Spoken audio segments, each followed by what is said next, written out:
7:29 a.m. Umbrella in full effect. A lot of rain last night in Memphis. And I'm out early because I have someplace to be. To the right is a very famous wall. And past that very famous wall is a very famous house. And yes, even in the rain, the gate. Woman you put.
Hi. Gates are open, and it is now hailing. Look very closely at the ground. That is not snow.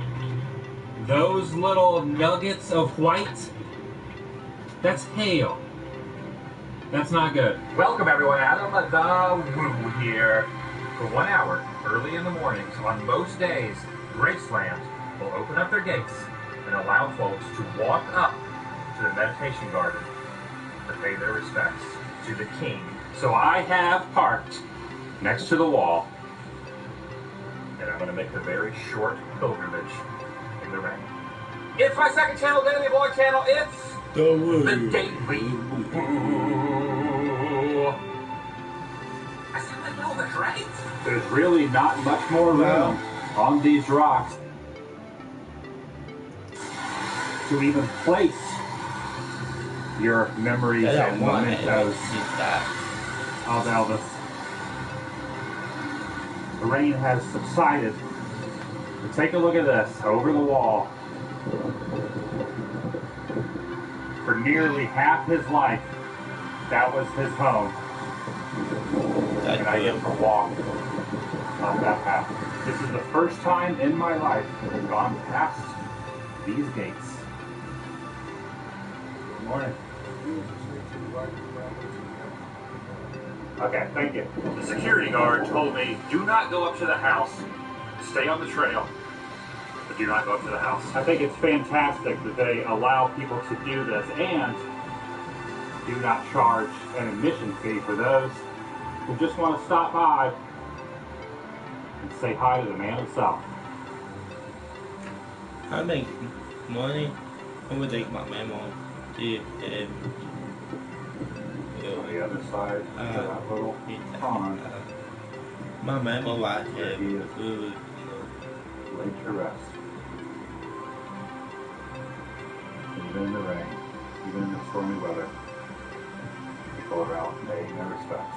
Next to him is his grandmother, Minnie Mae, and to the right of him is his father, Vernon. Next to Vernon is his mom, Gladys. And over there on the very far end is a headstone memorial to his twin brother who died at birth. Yeah, he is not buried here. He's buried in Tupelo, but they were not able to move the little boy's body, so they have just placed a headstone as a memorial. The passing of Jesse always plagued him through life. He always wondered why God would take his brother, but not him. And the early death of his mom also was a major blow to Elvis. Yeah, totally. Some even say he was never the same afterwards, and eventually was partly cause for his untimely death.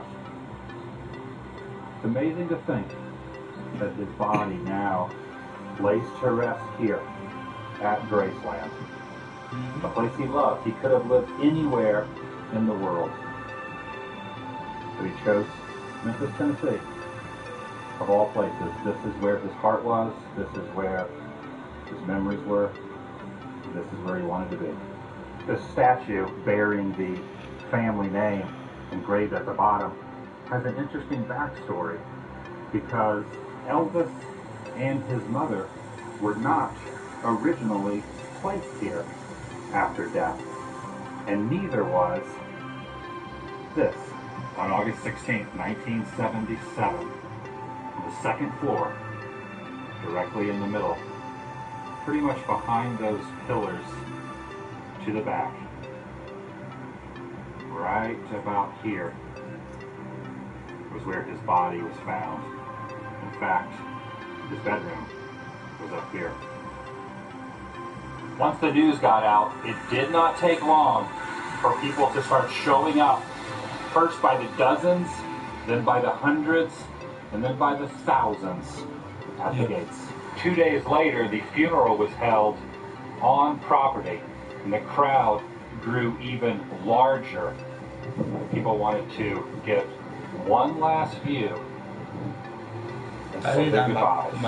As the hearse with his casket turned onto the road into the throngs of adorning fans, it made its way down Elvis Presley Boulevard, and there's a very famous photo of a woman leaving the sidewalk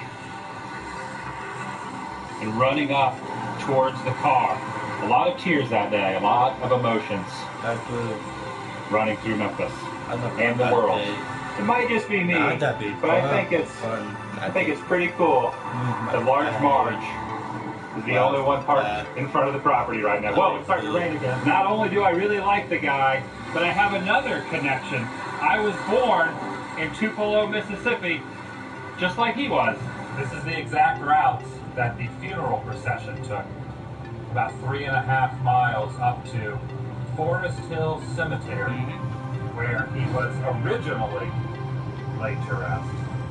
Straight ahead is the mausoleum. Wow, just seeing it in person, pretty incredible. I've seen this in videos and photos over the years. But to be here in person.